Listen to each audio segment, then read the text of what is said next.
Mi casa fue un carro durante 6 años. Y me pasó lo que a mucha gente yo creo que le pasa, y es que deja los sueños pausados por venderle el alma al diablo. O sea, nos criaron con que, oiga, usted tenga un trabajo y cuídelo. Trabaje hasta las 10 de la noche. Ojo, porque si se va de ahí no va a conseguir más. Te lo digo porque yo era una workaholic. Como que el día que usted se quiera ir a cualquier parte del mundo a hacer lo que sea, va a ser cuando usted trabaje y tenga su plata. Y de verdad que uno puede hacer su vida y rehacer su vida cuantas veces sea necesario. Acaban de haber 2 atentados de ISIS en Bélgica, uno en el aeropuerto, uno en el tren, y mi papá estaba en el aeropuerto. Y no encontramos a tu papá. Yo a Colombia lo tengo toda la vida. Yo tengo un hambre de conocer un país distinto a Colombia porque yo nunca había salido. O sea, cuando vimos que no lo íbamos a lograr, yo le dije a Ricky, bueno, listo, ya hagámonos la idea que esta es nuestra nueva realidad. Aquí en el Calafate, viviendo en una van, en un camping. Y la primera semana para mí fue o sea, hay que decirlo, fue un infierno. Que yo dije, ¿yo qué hice? Con mi vida la recagué. Listo, la claqueta. No hay banderas en Marte, Sendwave toma 1. Este episodio llega a ustedes gracias a Sendwave, una plataforma para enviar dinero desde Estados Unidos y Europa a diferentes países de Latinoamérica como Colombia. Si tú eres uno de esos latinos que apoya a su familia desde el exterior, te invitamos a que descargues la app de Sendwave. Usando el código NHBM en tu primer envío recibirás $10 de regalo y al mismo tiempo apoyas el sostenimiento de este podcast. Gracias por estar aquí y por permitirnos acompañarte con nuestras historias. Corta. El monto mínimo que debes enviar para hacer efectivo el beneficio es de $10 estadounidenses o 10 euros. Actividad válida hasta el 4 de febrero de 2026. Hola, bienvenidos a un nuevo episodio de No hay banderas en Marte. El día de hoy estamos con Isabel Villegas, pero de pronto ustedes no la reconocen así. Entonces tenemos que contarles que estamos con Isa por ahí. Casi que no, ¿cierto? Sí. Fue muy loco porque habíamos planeado este encuentro antes y ya cuando estábamos como afinando detalles, Isa me dice, juepucha, me empezó un dolor de estómago y hace 2 días me operaron. ¿Y yo qué? Sí, de la vesícula. O sea, estás todavía en proceso de recuperación. En proceso de recuperación, pero ya del otro lado. Y pues menos mal te cogió acá también. Total. Porque yo siempre digo, uno por ahí de pronto en un viaje. En India. Uy, no, ¿te imaginas? No, si hay no, destinos que qué uno dice, dolor. acá no me quiero enfermar. Sí. Uy, no, en ninguna parte que no sea la casa, la verdad. Uno se quisiera enfermar, en ningún lado.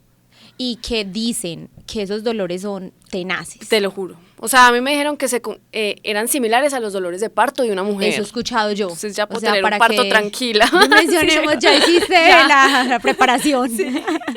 Bueno, Isa, queríamos mucho como conversar con vos, nos gustaba pues mucho lo que haces, obviamente para nosotros pues que disfrutamos tanto el viaje, pues como que verte todas las aventuras y los recorridos pues es como súper inspirador porque pues somos como con esa alma de viajeros y de exploradores que tenemos ahí muy despierta, pero qué bacano como devolverse un poquito en la historia, porque digamos que todo el mundo conoce esta versión de Isa, ¿cierto? De Isa la viajera, de la camper, ahorita pues que se viene también otro momento tuyo, pero como de dónde nace eso, cómo era tu vida antes de decidir irte a viajar. Por ahí. Bueno, no, yo soy Isabel, nací en Manizales, Colombia, pero a los 7 años me fui a Bogotá. Y mi vida cuando chiquita era una vida completamente normal, o sea, 0 viajes, 0 familia aventurera. Siempre estuve entre Bogotá, Manizales, Bogotá, visitando a mis familiares. Nunca en la vida me fui de camping. La primera vez que me fui de camping fue a los 22 años con Ricky, mi pareja. Entonces como que yo tenía una vida 0 viajera. Y en la universidad a mí me empieza una cosita como que yo necesito algo diferente, o sea, yo quiero ver una cultura distinta, yo quiero que me hablen distinto. ¿Estás estudiando en Bogotá? Estaba estudiando en Bogotá, ¿Qué? Administración de Empresas. Y mi papá me dice, claro, somos 3 mujeres en la casa, 3 universidades, 3 colegios, me dice como que el día que usted se quiera ir a cualquier parte del mundo a hacer lo que sea, va a ser cuando usted trabaje y tenga su plata. Entonces yo me olvidé de eso y yo dije, bueno, listo, tengo que salir de la universidad, trabajar y miraré en algún futuro que conozco.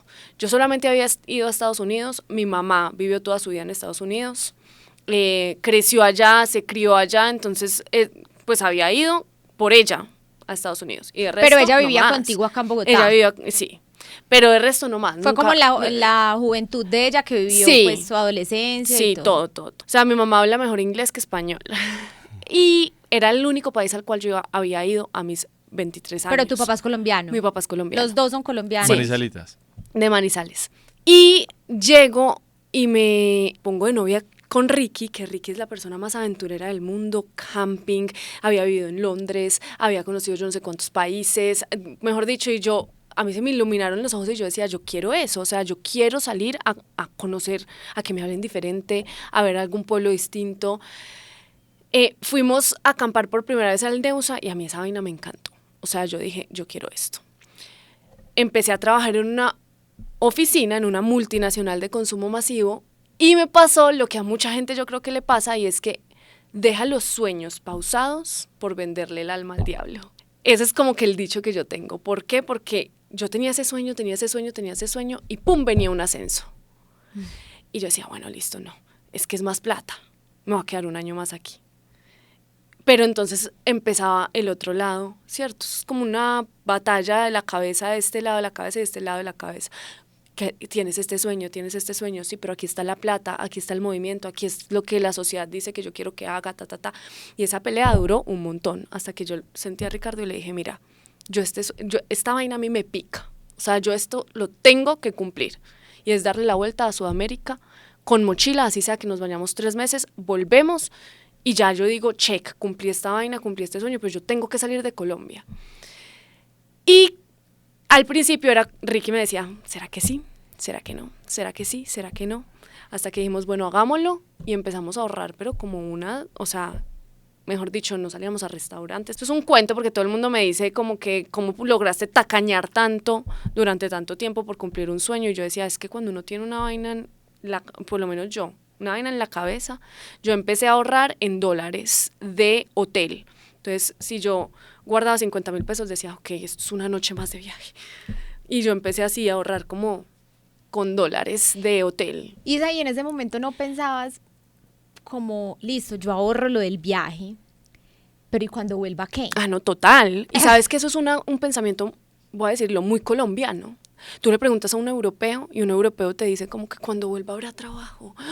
Sí, cuando ¿Sí vuelva sabes? resuelvo. Ay, cuando vuelva resuelvo, habrá trabajo, buscaré otra vez trabajo. Pero el colombiano, ¿cierto? Tenemos una relación con el trabajo. O sea, nos criaron con que, oiga, usted tenga un trabajo y cuídelo. Trabaje hasta las 10 de la noche. Ojo porque si se va de ahí no va a conseguir más. Ojo porque tal. Y ese miedo, yo me di cuenta que era colombiano al salir de Colombia. Porque tú le preguntas a un argentino, claro está la situación económica del país. Las realidades son las realidades son muy diferentes, pues, distintas. O sea, por eso nos creamos como nos creamos, ¿sí me entiendes? Pero cuando salí de Colombia me di cuenta como que, o sea, yo puedo ganarme la vida yo misma, haciendo algo yo misma, que es algo que yo no tenía como que en la cabeza cuando yo trabajaba acá. Sí, también siento yo que somos como la última generación donde los papás nos criaron concibiendo que la única forma de hacerse la vida era la vida corporativa. Exacto. Que hoy ya no es así. Hoy ya no es así. Pero era la única. Total. Y si lograbas meterte ahí, que ya era difícil, es como si ya estás acá, ¿cómo lo vas a dejar? Exacto, tal si cual. Llevas tantos años trabajando para esto. Pero sabes que ahora pensando en eso, que creo que sí es muy colombiano, pues sí es algo que tenemos nosotros como muy incorporado, y esa relación ahí que es un poco tóxica también con Es el trabajo. tóxica, ¿sabes? El que es colombiano- buena, o sea, es compleja El porque... colombiano es súper trabajador. Exacto. Eso, para mí, tiene un arma de doble filo. Tú no estás viviendo tú no estás, espérate, ¿cómo es que es? Tú no estás vives para trabajar, sino que que trabajas para vivir. vivir, ¿cierto? Entonces tú sales de aquí de Colombia y tú te das cuenta que la gente trabaja para poder vivir bueno. Te lo digo porque yo era una workaholic, hay que decirlo. O sea, yo era de la que yo decía, hoy en día lo soy, pero con lo mío. Pero en ese entonces yo era como que decía, el trabajo lo es todo.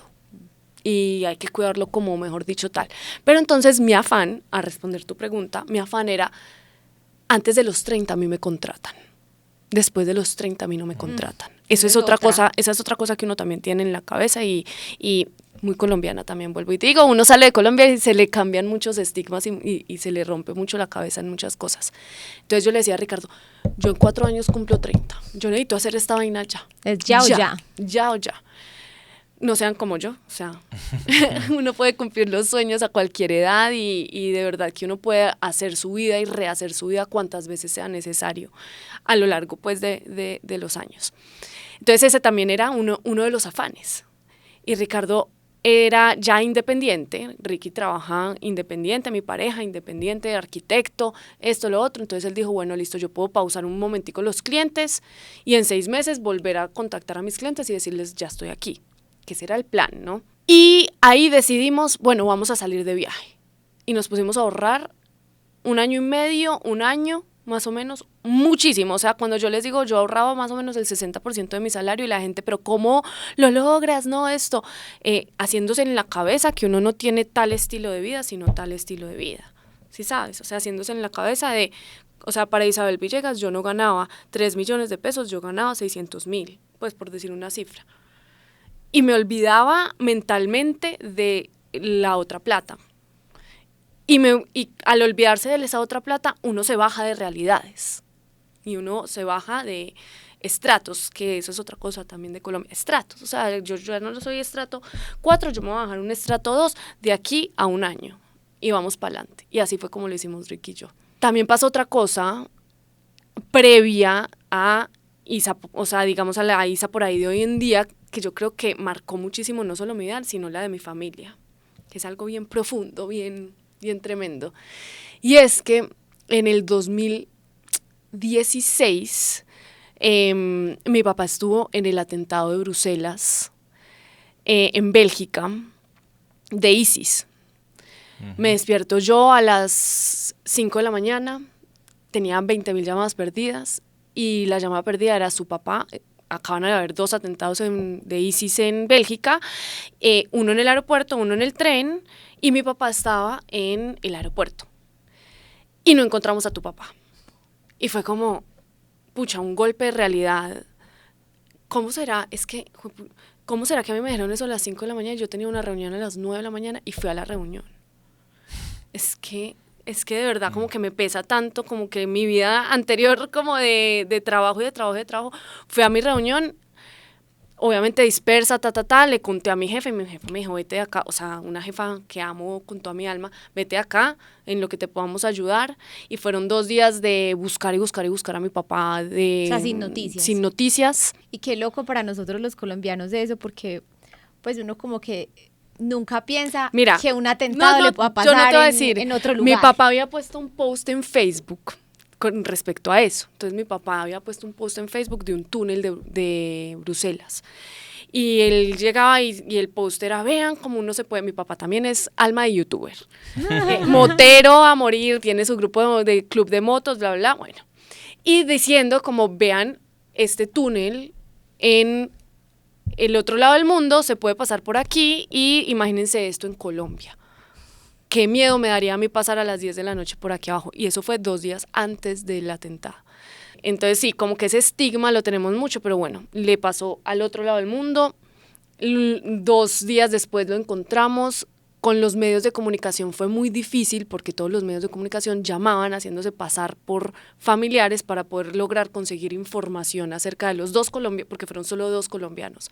Los 2 colombianos en el atentado de entonces nosotros como familia no podíamos acceder a la información porque ya no la estaban dando, ¿cierto? O sea, ya llamaba a un familiar y ya se la dimos. No, dejamos de dar porque hay muchos medios de comunicación haciéndose pasar por familiares, entonces no vamos a dar información que es. Entonces, te lo juro, a mí me llegó información de que mi papá estaba muerto, mi papá tenía esquirlas en el cuerpo, mi papá, bueno, un montón de tipos de información distinta. Para resumir un poco el cuento, pasaron 4 o 5 meses donde mi papá le hicieron un montón de cosas de quemadura en el cuerpo, regresa a Colombia, bien. Empieza todo un proceso pues de quemaduras, esquirlas, médicos, bla, bla, bla, bla, bla.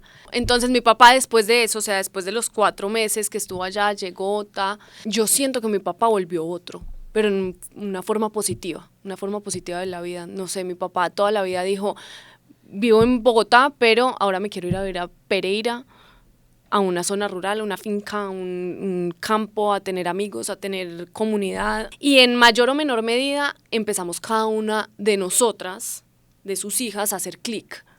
Entonces yo digo que en la vida hay muchos clics. Tu clic es distinto, tu clic es distinto y mi clic es distinto y hay gente que nunca le llega al clic. Mi clic fue este tema con mi papá de manera subconsciente, porque ojo, esto es algo que en mi familia no se habla. O sea, mi papá es muy reservado, mi papá es muy, aparte no se acuerda de muchas cosas. Él fue por temas laborales. Él fue por temas laborales. Estaba en el trabajo en el aeropuerto. Sí. Y le apagaron la luz. O sea, Sí. una bomba y él Una bomba y despertó en el hospital sí, con heridas.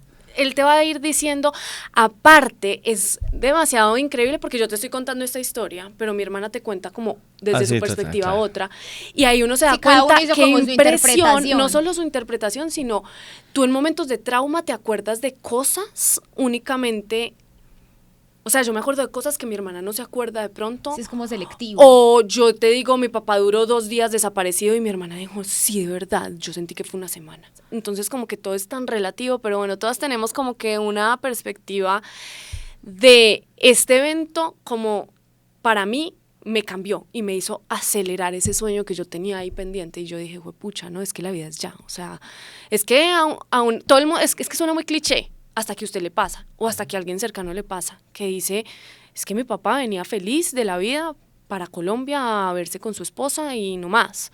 Entonces, pero de un momento a otro, ya no. Y su vida se vio pausada 5 meses, pero se pudo haber visto pausada para siempre, ¿sí me entiendes? Entonces, ahí de manera subconsciente, porque ojo, esto yo lo digo 6 años después, y yo digo, pero ¿qué me hizo a mí acelerarme tanto? ¿Y qué le hizo a mi hermana Laura acelerarse de yo quiero vivir de ser una creadora de contenido de maquillaje y de make-up y estas cosas y no en una empresa? ¿Qué le hizo a mi otra hermana decir yo quiero ser mamá y yo no quiero vivir más en Bogotá y yo me quiero ir a vivir a Manizales? Porque todas tuvimos como ese cambio, de ese clic de vida. Y yo digo que fue gran parte como eso, o sea, como la vida es ya, como que se te puede ir en un abrir y cerrar de ojos. Y ahí fue que empecé yo ya a acelerar y acelerar y acelerar el tema. Tú estudias en una universidad privada, de una familia Sí. cómoda. Total, privilegiada se puede decir, porque yo sí reconozco y soy consciente de que, mejor dicho, de mi privilegio. ¿Y estabas consciente de lo incómodo que podía ser irse No. de la aventura? Yo creo que Ricky tenía miedo. La Isabel con la que tú estás hablando ahorita, nada que ver con la Isabel de hace 6 años, pero nada que ver. O sea, mejor dicho, yo era la persona, todavía sigo siendo un poquito, pero yo era la persona más escrupulosa del mundo. Yo no te dormía en cualquier cama. Yo, mejor dicho, muchas cosas que tanto así que yo le conté a mi mamá y a mi papá y a mi familia y ninguno hizo como que tambores de Isabel se va a ir, esto, lo otro, porque yo creo que todos en el fondo estaban esperando al mes recibirme de vuelta. Y los entiendo porque yo antes era la persona más cuadriculada, workaholic, limpia, organizada, metódica, planificada. Mejor dicho, no.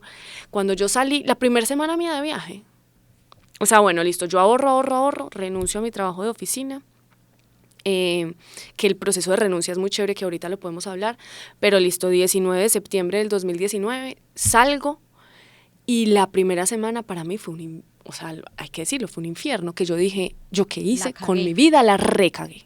Pero ¿y cuánto presupuesto tenían en relación al tiempo? O sea, no que me digas cuánto plata tenías, sino teníamos para vivir. Mira, teníamos meses. para vivir 6 meses con $40 diarios. Sí. Ese era como, es que no me acuerdo si eran 6, pero eran $40 diarios para cada uno, que después nos dimos cuenta que igual era mucho, porque nos pusimos en el transcurso del viaje dijimos como, no, tenemos que alargar esto muchísimo más, vámonos. Y bueno, nosotros teníamos nuestro equipo de camping, acampábamos 10 días y pagábamos otros 10 de un hostal barato, pagábamos camping súper baratos, o sea, estirando el presupuesto, cocinábamos mejor dicho, estiramos ese presupuesto que fueron por ahí $10 para los 2 al día, o sea, fue impresionante el principio. Y La convivencia, porque tú vivías con tu novio antes de irte. Sí. Sí, Pero la convivencia extrema. O sea, es una cosa vivir en un apartamento donde tú vas a trabajar y total. el otro va a trabajar por la noche, se encuentran y no sé qué. Pero hay que hacer todo juntos, bañarse, Todo. armar la carpa, Sabes que desarmar la lo de carpa. menos es como eso de todo. A mí lo que más duro me da es como que todo el tiempo tienes que estar tomando decisiones con alguien. Eso, digamos que cuando la gente me dice que es lo más duro de la convivencia, y yo digo, ay, ni siquiera que tú te tengas que bañar al lado, yo al lado, que en el camper yo tenga que hacer chichi adentro y que él se tenga que salir. Esas cosas como que yo digo, van y vienen, pero tomar decisiones ya todo el tiempo juntos con alguien más y llegar a un acuerdos. Se me ocurrió algo y en esos días conocimos a alguien hablando de los hijos y yo le dije, ¿qué es lo más difícil de tener un hijo? Y me dijo, lo más difícil de tener un hijo es tener que tomar decisiones con otra persona de algo que es lo más importante para los dos. Total. Y me pareció, o sea, nunca lo había visto de esa forma. Me dijo, pues si el hijo fuera de uno solo, uno decide qué hace con él, pero la otra persona tampoco va a ceder, porque es que es lo más importante para esa persona. Claro. Entonces, en la crianza, en lo que come, o sea, desde lo más básico hasta lo más trascendental. Y yo de creo que verdad, ahí debe ser mucho más difícil, pues, que en viaje, Dios. Pero igual, en viaje lo estás haciendo igual. ¿Dónde voy a dormir hoy? ¿Qué voy a comer hoy? ¿Qué vamos a desayunar? ¿Cuál es el siguiente destino? ¿En qué nos vamos a ir? ¿Cómo nos vamos a ¿cuánto ir? nos vamos a gastar? ¿Cuánto nos vamos a gastar? ¿Cuál es el presupuesto? Tú no puedes gastar más que yo porque tenemos un presupuesto conjunto.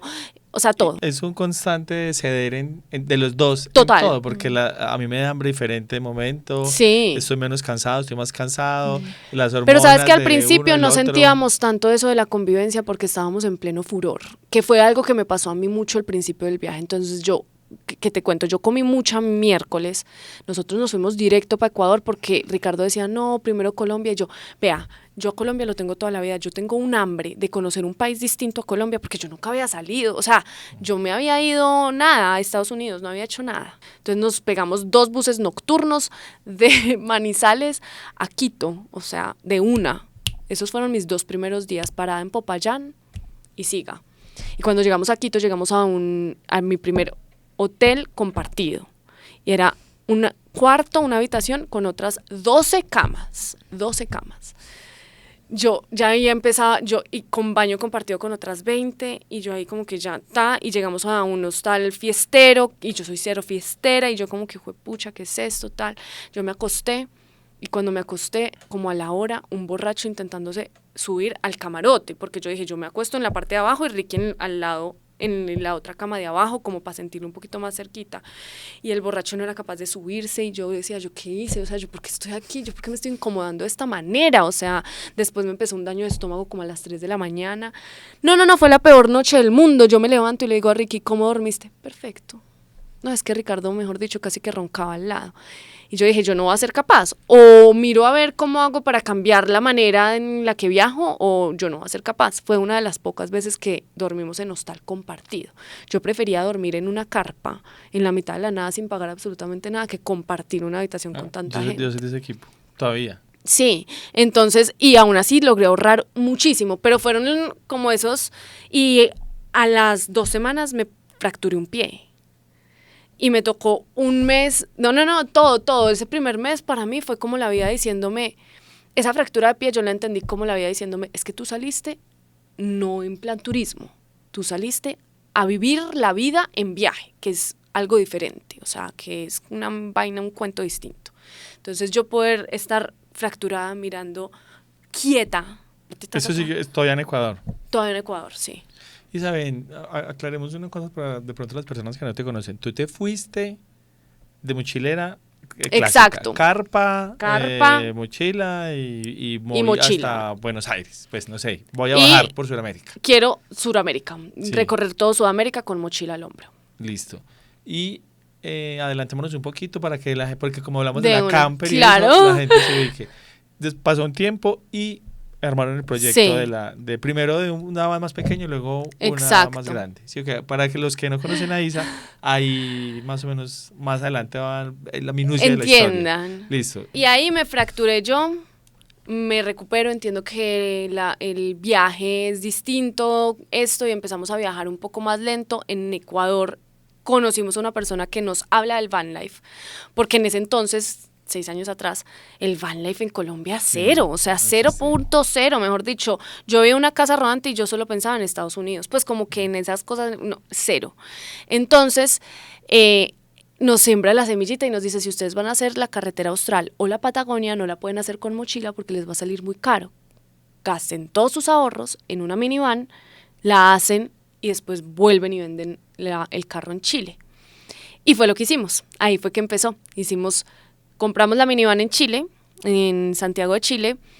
Yo le decía la carpa móvil porque en realidad, o sea, casi que le pusimos, la camperizamos muy básica, mejor dicho. Y empezamos a viajar en van. Y ya no compartían habitación con nadie. Yo ya no compartía habitación con nadie, yo me enamoré de este estilo de vida. O sea, yo dije, amo el van life con toda mi alma, mejor dicho, me encanta, y empezamos a viajar, hicimos la carretera austral, ¿no? Todo increíble, hasta que llegamos a El Calafate, 18 de marzo del 2020, ¿qué pasó?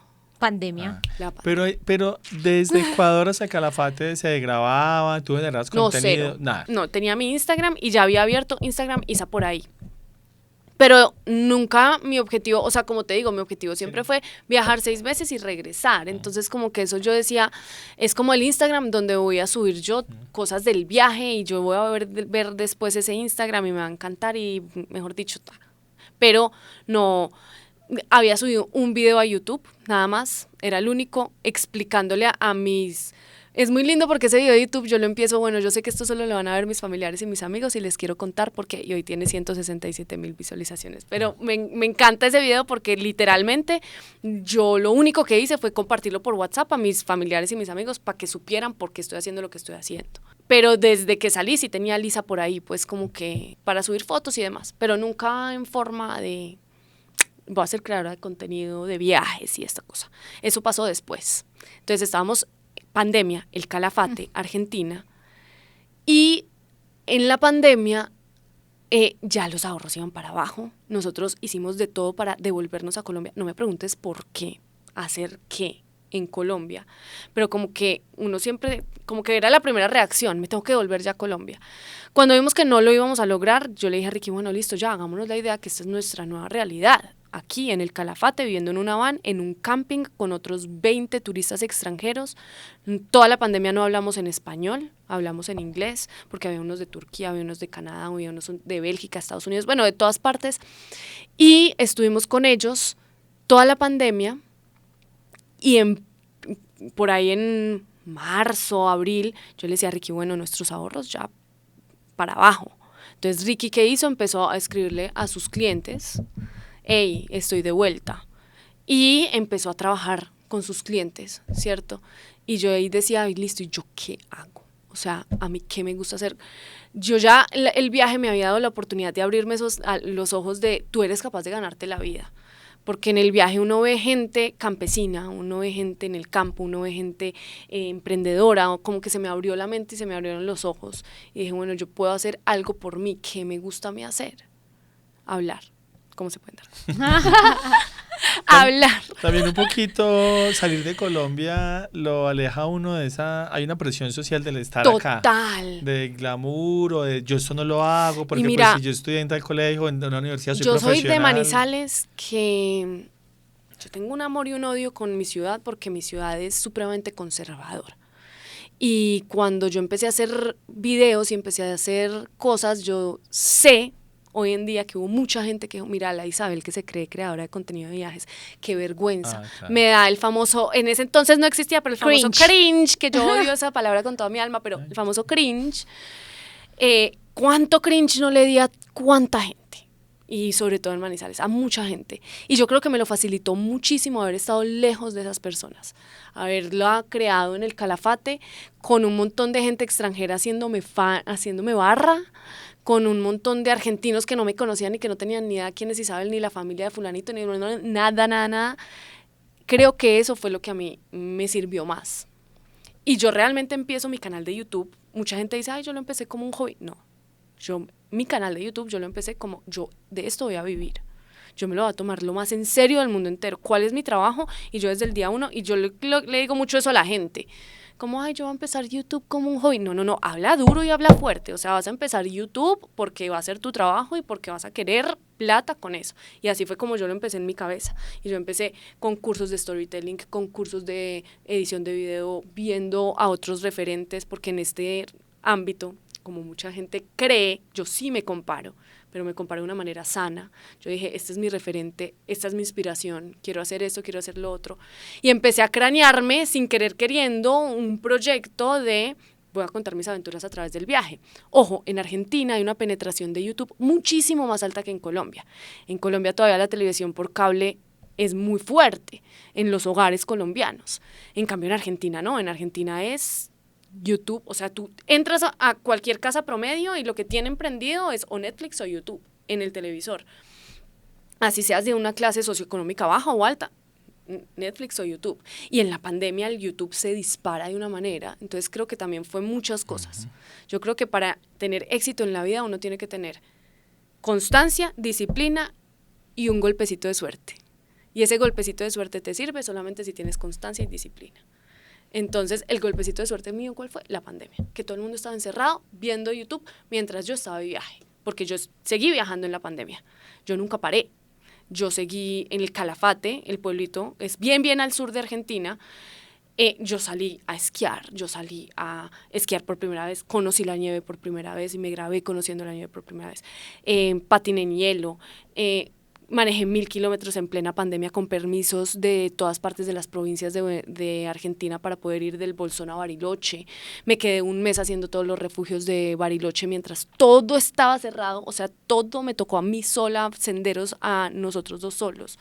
Y todo eso lo empecé a documentar mientras el mundo entero estaba cerrado, yo estaba mostrándole a la gente este mundo outdoor.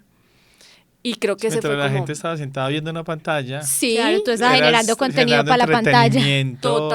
Total. Y ese fue mi golpecito de suerte, la verdad. Y desde ese entonces, YouTube es mi trabajo, lo trato como un trabajo. Hoy en día me da de comer, me da de viajar, es mi proyecto de vida, mejor dicho. Isa por ahí es mi proyecto de vida. Isa, hablemos un poquito del viaje antes de Calafate. O sea, compraban la van en Ecuador. Ah, bueno, listo. Y No, ahí, en Ecuador no, en Chile. Entonces en Ecuador se ustedes acerca, bajaron claro, hasta Chile en bus. claro. ¿Y cuánto tiempo hicieron eso? Por ahí en 5 meses. Y Al ahí principio con- era así con ahorros. rápido con ahorros, todo con ahorros. Pero en Ecuador ya sabíamos, bueno, listo, ¿por qué Chile? Porque Chile en ese entonces era el país, nos pusimos a averiguar en todos los países dónde salía más barato comprar una van, y era Chile. Y el ecuatoriano nos dijo, vayan a Chile y compren una van. Y ahí como que ya en la cabeza dijimos, se nos metió un sueño dentro de otro sueño. Yo le decía a Ricardo, yo estoy viviendo un sueño, pero yo ahora voy a comprar una van y va a ser mi casa. No, ya, o sea, lo máximo. Y después la vendemos, no importa. Y bajamos un poquito como acelerando el trote a comprar la van en Chile. Compramos la van en Chile, la camperizamos a 38 grados centígrados en pleno verano en una calle en Chile con cosas prestadas y todo. La arreglamos, la adecuamos y lo que te digo, bajamos todo Chile y llegamos ahí al Calafate a la pandemia, ¿cierto? Y en la pandemia estuvimos 9 meses en el Calafate. ¿Y sé qué decía tu familia mientras tanto? O sea, mientras iban bajando y les contaste, va a comprar una van, porque creo que eso es como, esto se largó. Mi papá se empezó a volver mi fan, o sea, mi fan número 1. Tú hoy en día hablas con mi papá y mi papá lo primero que va a hacer es sentarse en una mesa de desconocidos es, mi hija Isabel vive viajando, y yo. Y mi mamá también me apoyaba demasiado, como que nunca yo sentí que me dijeran, Isabel, no viajes, Isabel esto, Isabel lo otro, pero a mi mamá sí le pasaba algo, y es que, por ejemplo, no sé, en el Calafate mi mamá miraba todos los días el clima. Ay, pero está haciendo 3 grados, ustedes porque siguen en una van, váyanse, porque yo duré mucho tiempo antes de meterme en el invierno a un apartamento, porque sí nos tocó alquilar un apartamento en el Calafate en plena pandemia, antes de meterme, y menos 11 grados nos hizo en la van una noche. Y mi mamá era como, mira el clima, mira esto. Entonces yo siento que sí la estresaba un poco hasta que yo le dije, déjame ser tranquila. O sea, yo miro y yo resuelvo. De frío no me va a morir, mamá. De frío no me va a morir, mamá. Pero todos un apoyo incondicional, o sea, de mi familia sí apoyo incondicional. Isa, y en ese momento, pues ya en la pandemia, ¿no decías como juepucha? Pues porque también había un temor con todas estas noticias de, pues también era algo muy desconocido para todos, como que la pandemia llegó a sorprendernos a todos porque nadie nunca se imaginó que algo así, de pronto los que hicieron la película, pero Sí, que algo así pudiera suceder, o sea, el planeta entero pausado, no hay vuelos, no hay nada, todo el mundo en la casa, pues como en simultáneo, casi que en todo el mundo, y gente muriéndose, y como que no sé si mi papá o mi mamá se enferma y yo estoy por acá en la mierda, o sea, no pensabas como... Mira que ese miedo a mí me duró un mes, y después del mes, cosa que también me enseñó el viaje, fue como, bueno, esta es mi realidad, o sea, lo vamos a pasar delicioso, vamos a dejar de ver noticias. También hay que decirlo que para muchos la pandemia fue eso que tú dices, o sea, grave, y yo no, como que es una realidad terrible para mucha gente. No, hay gente que se le murieron 3 miembros de la familia.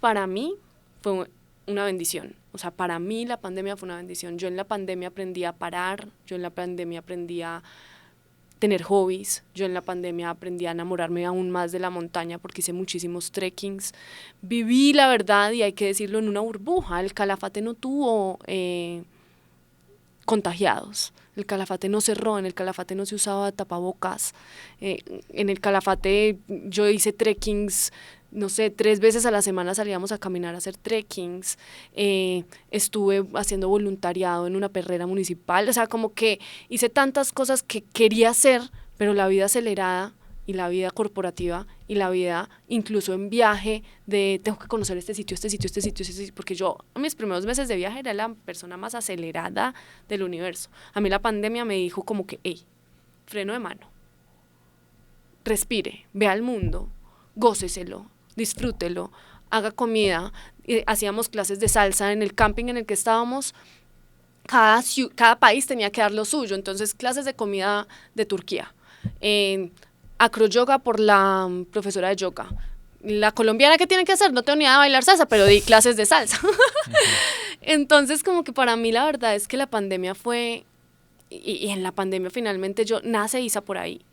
Entonces como que yo sé que es una circunstancia terrible, pero para mí fue un disparador de muchas cosas en mi vida. Si tuvieras que decir qué fue lo más increíble de todo ese recorrido por Sudamérica, y te lo pregunto porque mucha gente sí tiene muy referenciado ese viaje a Sudamérica, como, me quiero ir a dar ese... Los Andes, sí, tienen ahí su encanto. como algo que para pero ti es un lugar. Sí, que para ti es sobresaliente o una experiencia dentro de todo ese recorrido como la que más te marcó. Si yo pudiera elegir un lugar, Argentina se lleva mi corazón. Sobre todo porque, o sea, digamos, si voy a elegir un lugar, el sur de Argentina es otro planeta, es otro lugar, o sea, es otra cosa que ustedes no se van a imaginar en la cabeza, eso es el sur de Argentina, pero también la mentalidad de los argentinos. A mí la mentalidad de los argentinos me cambió a mí la forma de ver, en cuanto al feminismo de las mujeres, en cuanto a la relación que tienen con el trabajo, de que ellos literalmente se toman las 2 horas, que se está... las 2 horas de almuerzo, que se está, mejor dicho, incendiando el trabajo. Yo tengo mis 2 horas de almuerzo. La salud pública, los lugares públicos, o sea, todo eso como que a mí me marcó como persona, pero el sur de Argentina. Y si te pudiera decir algo como un poquito más reciente, de mi viaje más reciente, Venezuela. Para mí es que tenemos el país hermano y vecino, mejor dicho, más espectacular del mundo entero. Yo entré en plenas elecciones presidenciales hace 1 año exacto, más o menos, a Venezuela. Y todo el mundo me decía, ¿qué estás haciendo? ¿Estás loca? Corre allá. O sea, son plenas elecciones presidenciales, esto, lo otro. Y yo decía, pero yo solamente he vivido Venezuela a través de los ojos de los medios de comunicación colombianos aparte. O sea, todo mal. Entonces yo dije, yo quiero hacer esta vaina. Mi papá me lo rogó. De las veces que mi papá se ha metido, mi papá me lo rogó, mi mamá me lo rogó, todos. Y fue la experiencia más inolvidable que yo he tenido en mi vida. La gente más increíble. O sea, pero te rogaron para que no fueras. Para que no fuera, claro. Sobre todo en el contexto. Sí, claro, yo los de las entendía. elecciones. Sí. A mí el día de las elecciones lo pasé en el arco minero de oro de Venezuela. O sea, heavy. fuerte. Pero lo viví de una manera tan distinta como nos lo muestran en un luto nacional. Hubo luto, pero el luto nacional es que nadie te habla, ¿cierto? Allá no se pronuncia la palabra Maduro, por ejemplo, y uno se da cuenta de eso en las calles. Allá no se pronuncia la palabra ni para bien ni para mal. La gente ya entiende que no puede hablar de ese tema, que es un tema prohibido, punto. No vi a nadie triste también, no vi a nadie marchar, no vi a marchas, no vi nada de lo que se muestra aquí supuestamente en nada. Porque la gente tiene tanto miedo que ya no marchan, ya pues todo ese tema podrá ser hace algunos años. Lo que sí me encontré fue con gente hermosa, o sea, la gente más hospitalaria del mundo entero, claro, porque el turista en Venezuela es una joyita, o sea, es raro que tú estés en un carro casa recorriendo Venezuela de punta a punta. Por eso yo volveré, o sea, para mí Venezuela es las playas de Venezuela, vírgenes aparte porque no hay turistas, entonces vírgenes, lugares sí abandonados, pero no, la naturaleza como que recuperando su espacio después de tanto abandono también, tiene su encanto. ¿Eres de playa o de montaña? Montaña.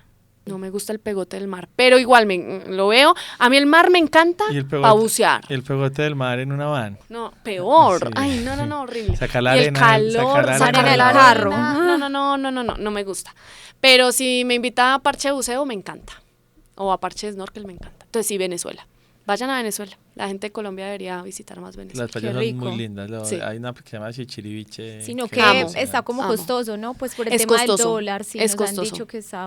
Por eso, la mejor forma para mí fue en camper. En camper sí, definitivo, porque en camper hay una red de apoyos al viajero venezolana, que si tú vas en casa rodante o motoviajero, en todas las ciudades hay quien te recibe. Entonces es increíble, o sea, ya como que de verdad la conexión humana es demasiado tremenda. Y los venezolanos son bien viajeros, entonces... Y si no pueden ir a Venezuela, vayan a Caquetá. También. Es que yo me autodenominé. Laura se autodenominó embajadora de Caquetá. Embajadora de Caquetá. Ella misma. Sí, ya. Yo me nombré así. Mira, todo el mundo vaya son a dos Caquetá. territorios muy parecidos, porque son dos territorios que han estado golpeados mucho por los medios de comunicación, que han estado golpeados mucho por... Mucho estigma. Violencia, mejor dicho... muchas cosas. Sí, que pasaron cosas, sí. Total. Pero también los medios, en el afán de generar noticia, pues se ensañan y se dan cuenta como el daño también que le hacen al territorio. Sí, a la gente. Y a la gente, total. No, lo mismo te digo yo de Venezuela, o sea, de verdad que yo me fui y dije a cualquier persona que a mí me hable mal de Venezuela o me diga algo de un venezolano, yo voy a ser la embajadora máxima de, o sea, el país que tienen ellos, por Dios. Muchas cosas que envidiarles, muchas cosas que aprenderles. Sí, mucho paisaje muy lindo. Isa, y lo más duro de todos esos meses de viaje, o de vivir en una van, pues porque también nosotros estuvimos, de pronto hay personas que no saben esto, antes de regresar, nosotros también volvimos, o también no porque tú te quedaste, nosotros volvimos con la pandemia a Colombia, nosotros no vivíamos acá, y justo la pandemia nos desbarató un plan que teníamos, pues como que íbamos a comprar una van y nos íbamos a ir manejando hasta Jordania, íbamos a como vivir la experiencia, ya pues Alejandro se había hecho todos los cursos para camperizarla y todo, pero llegó la pandemia. Y eso pues es una cosa fascinante, como decir, voy a vivir así, pero también tiene pues sus retos, ¿cierto? Nosotros, por ejemplo, decíamos, importante que nos podamos como, por lo menos, parar un poquito, que sea altica, pero entonces si es muy alta donde la parqueo porque no en todo está adecuado, o sea, también tiene su logística. Nosotros nos hicimos Nueva Zelanda en una van, desde la isla norte hasta la isla del sur, sí. Y, con mi mamá. Y ahí, sí, con la mamá de Lauri. Entonces, descubrimos algo, y es que una van pequeña está chévere porque tú puedes entrar como a los centros de la ciudad, a veces hacia un supermercado, es más fácil estacionarla, pequeña es más fácil moverse dentro de las ciudades, pero es más incómodo también todo. Entonces yo le decía a Lauri, es chévere que nos podamos parar, porque como que vivir todo el día agachados me parecía un poco heavy. ¿Cuál es la van y cuál es lo más difícil, digamos, de vivir en una van? Yo diría que tú viviendo en una van a veces te aíslas un poco. Y te aíslas en una manera positiva a veces, pero a veces es como que ya es demasiado. Entonces, por ejemplo, a nosotros nos encantaba irnos una semana a un lugar sin señal, a ver una montaña, a meternos en un lago, pero sin nadie alrededor. Y te empiezas a aislar y a amar más tu soledad y más tu soledad y más tu soledad, y empiezas a decir como, ok, yo ya dejé amigos, ya los amigos que estoy haciendo son fugaces, sí son con relaciones muy estrechas, porque hay amigos a mí que me dejó la ruta súper estrechas, pero que ya yo seguramente no te voy a volver a ver, vivimos los 5 días más intensos de la vida, pero no te vuelvo a ver. Entonces tampoco veo a mi familia. Entonces yo te digo que lo más difícil de vivir en una van ni siquiera es el baño, la ducha, esto, lo bla, bla, bla, sino el no poder crear una comunidad persistente en el tiempo. Eso. El vecino. Toc, toc, vecino, ¿me da sal? El amigo del viernes por la tarde a ir a comer. El cumpleaños de la mamá. Como que esa comunidad fuerte, fuerte. Eso para mí es una de las razones por las cuales yo dejé de viajar de tiempo completo en una van. ¿Y crees que eso de pronto lo encontraste en el Calafate? Comunidad. Comunidad. Al tocar parar. Sí, total. Al tocar parar, por ejemplo, cada vez que yo paraba un mes, lograba esa comunidad, pero tocaba seguir. Y yo decía, mierda, no. O sea, por ejemplo, estuve 2 meses estacionada en Salinas del Rey, que si no han ido, es un lugar tremendo aquí en Colombia, que poca gente conoce. Y estuvimos ahí un mes, Ricky, haciendo kite, 1 mes y medio, casi 2 meses. Haciendo kite, y hicimos amigos, fuimos a la rumba, mejor dicho, fue increíble. Y a los 2 meses ya nos tenemos que ir. Y era como que, entonces eso para mí me dio duro, o sea, el tema de la comunidad. Y ahora voy al tema de lo morboso de vivir en una van, y es como que, ¿cómo haces con el baño? ¿Cómo haces con la ducha? ¿Será parado? ¿Será agachado? ¿Será acostado? ¿Será esto? ¿Será lo otro? Y yo siempre lo voy a decir, depende de lo que usted quiera y del tipo de viaje que usted se quiera hacer. No hay una van ideal, 0.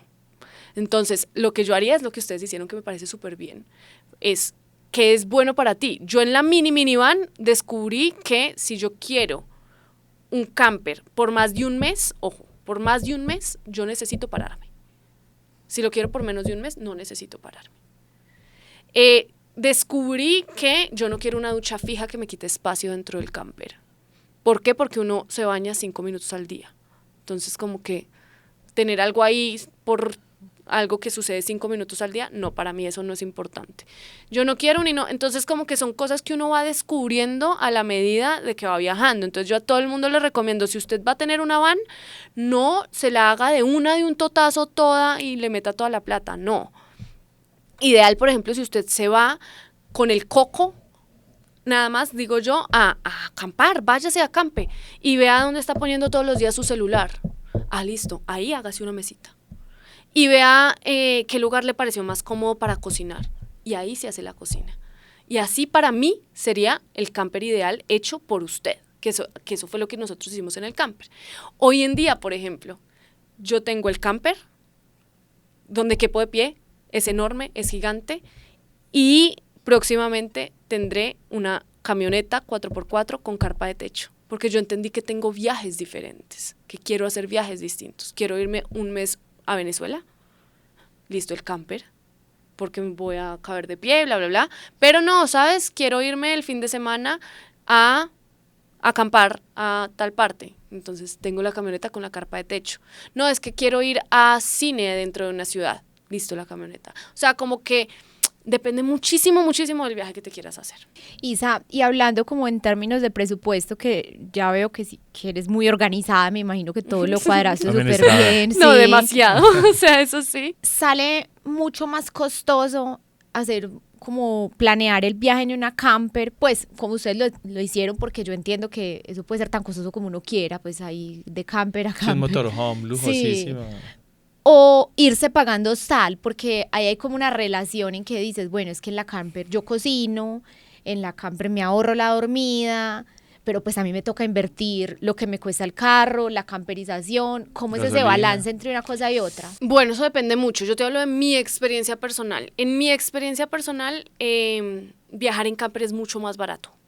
Sí, y solo sí, tú estás dispuesto a dormir en la plaza de un pueblo. Que mucha gente, sobre todo aquí en Colombia, es como, sí, de una, yo viajo en camper, ¿Y cuál es el próximo camping autorizado en donde hay duchas, baños, masajes? No, o sea, ahí sí ya se te sale el presupuesto completamente viajar en un camper. Ricky y yo, un 5% de noches del mes, pagábamos, incluso pasaban meses en donde no pagábamos absolutamente nada por dormir, sino que en la plaza del pueblo, en la gasolinera, en la montaña, y así te sale mucho más barato un camper. Pero pues sí, todo depende. A mí me seduce Sí. mucho. Eso es demasiado. Eso es increíble. Mira, yo soy. Lo paré de hacer por muchas razones. Lo paré de hacer de tiempo completo, ojo, porque siento que igual uno quema tapas. O sea, a ver, 6 años viviendo en un carro. Y cuando la gente me preguntaba, ¿cómo así? Ah, de una. ¿Y cuándo vuelves? No, es que yo vivo en el carro. O sea, yo vengo un mes a Colombia, estoy en la casa de mi mamá, los saludo, y vuelvo al carro. Yo Sí, como vivo cuando en el te vas carro. de Colombia y Y vuelves a tu visitar. Sí, pero a la- mi casa fue un carro durante 6 años. Entonces ya le hice check a esa etapa de vivir en él. Pero ¿por qué no lo suelto? Porque para mí es la mejor forma también de viajar. O sea, para mí el día de mañana yo me quiero recorrer más departamentos de Colombia en el camper. Caquetá. Caquetá, voy a ir en febrero, voy a ir a Caquetá. Por favor. Pero, mejor dicho, Nos manda la foto. es la forma mía favorita de recorrer el mundo y de recorrer todo, o sea, en carro. Yo amo los viajes en carretera. Y a propósito de eso, de que estás hablando de viajar en Colombia en carro, que es también otro tabú, como que alguna vez yo mencioné, me gustaría hacerlo, hace años. Yo me fui hace 20 años por Sudamérica. Y me decían, tienes que salir de Colombia, porque en Colombia es Sí. imposible, en el resto de Sudamérica se puede, pero en Colombia es una demencia, en Es Colombia... peligroso. Por eso es que no hay campervans, porque en Colombia es imposible hacerlo. Mira, no es para ignorar que Colombia tuvo y tiene una historia de violencia en donde uno tiene que tener los ojos, digamos que un poquito más abiertos que en otro país, porque es real y es verdad. Pero en mi opinión, viajar por Colombia y sobre todo en pueblos postconflicto que han sido afectados por el conflicto armado en Colombia, es una de las experiencias no solo más lindas que he tenido yo en mi vida, sino más seguras. Tristemente, estas poblaciones que fueron afectadas por el conflicto armado aprendieron, tristemente, a las bravas, que no se roba, que no se mete con los demás, que no se mata, que no se ¿cierto? Aprendieron a las malas durante toda la vida. Entonces, o sea, esos territorios van a ser probablemente los más seguros que tú vas a visitar en el viaje. O sea, en el San José de Guaviare dormimos con la bicicleta afuera, debajo del carro. Nadie se la llevó, nadie se la robó. Nosotros estuvimos 8 meses viajando por todo Colombia, recorriéndonos de pueblito en pueblito. Y para mí no me pasó absolutamente nada, no me sucedió nada, pero pues sí hay una historia, digamos que, de violencia y de seguridad que es triste, pero que no se puede desconocer. Entonces, si a mí un extranjero me dice, voy a ir a Colombia y ¿qué me recomiendas? Igual yo sí le digo, atento, ojos abiertos, atento, instinto, sexto sentido. Pero no, que no lo deje de hacer. O sea, Colombia tiene lugares increíbles, alucinantes, tremendos. Top 5 de lugares que hay que visitar. Bueno, además de Caquetá. Listo. Sí. amo este. No, está antojada de Caquetá. Bueno, top 5, juepucha. Uno que está, bueno, Putumayo. Oh, Putumayo es hermoso. A mí me encanta Putumayo. Cerros de Mavecure. Me parece tremendo. Brutal. Eso puede ir susceptibilidades. Sí, es que puede ir. Yo también Ahora estoy dice pensando, Manizales. ¿saben? Estoy intentando irme por todo el país para cubrir todos los departamentos para que no sea tan jodido. No, voy a decir que el Parque Nacional Los Nevados hasta el Murillo, y Murillo incluido, para mí es algo que, mejor dicho, tremendo. Eso es Tolima, ¿cierto? Caldas, Tolima. O sea, hasta Murillo, Tolima, sí. Tú pasas, sí, Sí. ahí pasas por los 2 departamentos. Pero esa es la ruta para mí más linda de todo Colombia. El Guaviare en todos sus sentidos, o sea, las pinturas rupestres, todo el Guaviare me parece tremendo. Y el Meta el Meta Cañón del río Güejar, las maravillas del Güejar, me encanta. Tremendo. Boyacá, o sea, Boyacá, hablemos de Boyacá. Yo creo que tienen muy subvalorado Boyacá porque la gente conoce a Boyacá, es como que fui a Villa de Leyva 2 horas y vine. No, eso no es Boyacá, o sea, Boyacá tiene bosques de Pandora. Y la Bosques de gente Pandora, es que es una Santander. belleza. No, es muy difícil, es muy jodido. Sí, la gente es una belleza en Boyacá también. Pero uno de los lugares que más me gustó a mí recorrer en camper fue Boyacá, porque encontrábamos mucho páramo, Monguí, Monza, o sea, como muchos lugares así chéveres. Isa, ¿nunca te sedujo la idea de quedarte en alguna parte? Ay, De en decir, muchos. pues no me refiero no en Colombia, sino que estuviste viajando y Sí. O me quedo en Argentina. Brasil. Para mí, nosotros estuvimos viajando 8 meses por Brasil, de sur a norte, 7.000 kilómetros de costa hicimos. Y para mí, Brasil, la gente en Brasil tiene un tema y es que allá la palabra diversidad no se dice, sino que se predica, se hace, se actúa, si sabes, allá un enano puede ser amiga de un transexual, de una persona negra y de un blanco o sea, pero mejores amigos y los ves y es algo normal. A mí esa diversidad de Brasil me hizo mucho pensar en si yo me quedo acá, se me abre la mente, mejor dicho, vuelvo rapada a Colombia, o sea, se me abre la mente. Y Brasil tiene tremendo encanto, la gente, las playas, todo. Y es un lugar muy para vivir. Distinto a lo que me pasa de pronto con Venezuela, que por más de que me encantaría vivir en Venezuela, bueno, la realidad hay muchas cosas, pues no viviría en Venezuela. También Argentina, también tiene muchas realidades que no viviría, pero en cambio Brasil tiene una economía súper buena, todo. Yo te voy a hacer una pregunta de Argentina. Nosotros tenemos muchos amigos argentinos. No sé si de pronto con el tema de la crisis hubo como una migración Total. de argentinos y hemos conocido incluso acá en Colombia varios. Alejo en la universidad en Barcelona, los compañeros con los que más parchaba pues eran argentinos.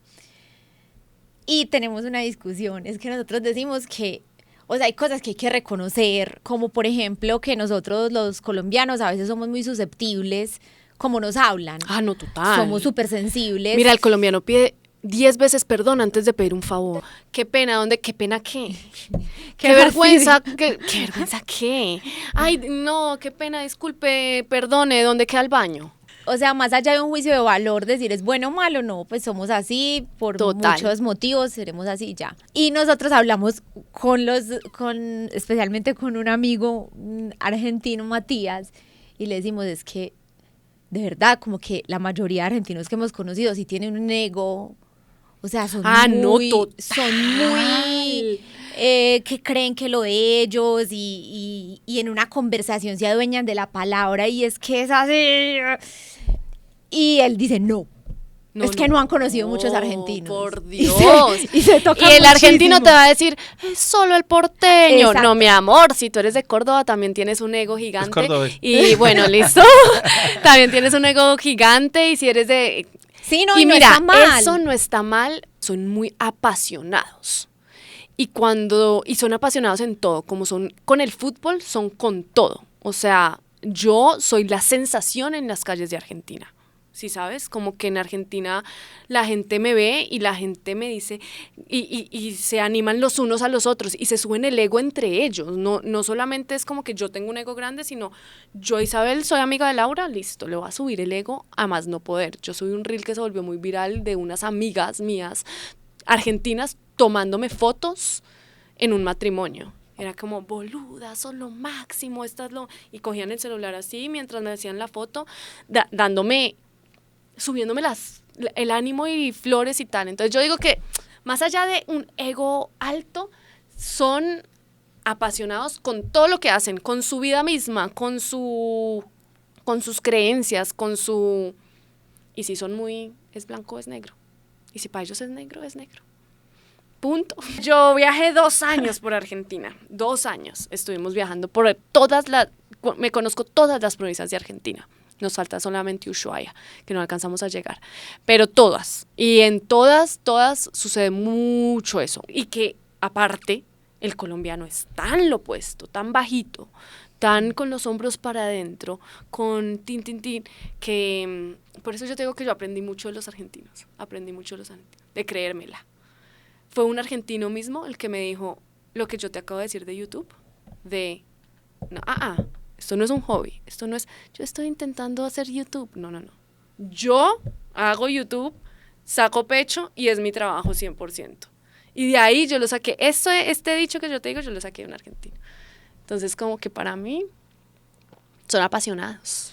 Isa, ¿cómo es tu relación con exponerte públicamente y someterte un poco a la crítica? Sabemos que esto nos pasa también, la gente es muy ruda a veces. Hay de todo, hay gente hermosa, Hay de todo. divina, y hay gente muy ruda diciendo cuánta locura se le pasa por la cabeza y por los dedos. Yo menos mal tengo mucha gente hermosa, divina, mejor dicho, mis seguidores esa palabra es horrible, pero la gente que está en mi comunidad es hermosa. Pero obviamente esto es una montaña rusa. Al principio yo compartía todo en mi vida, todo, y era cero reservada. Y en este trayecto de ir entendiendo qué es lo que quiero compartir y qué no, entiendo hasta qué punto quiero abrir la ventana para que la gente opine y hasta qué punto quiero cerrarla y no quiero que me opines de esto, entonces no te lo voy a contar. O te lo cuento después de haberlo digerido, que eso yo lo hago un montón. Yo primero lo vivo, lo digiero, lo entiendo, lo proceso en la cabeza y después lo comparto. Porque al momento de que llegue esa crítica, yo ya voy a tener Ya me la jugué. ya, y voy a tener una vaina en la cabeza tan, ¿cierto? Te lo pongo hasta con cosas tan sencillas como la operación de la vesícula. Yo me operé, bueno, me operaron, y eso es que yo me operé, ¿no?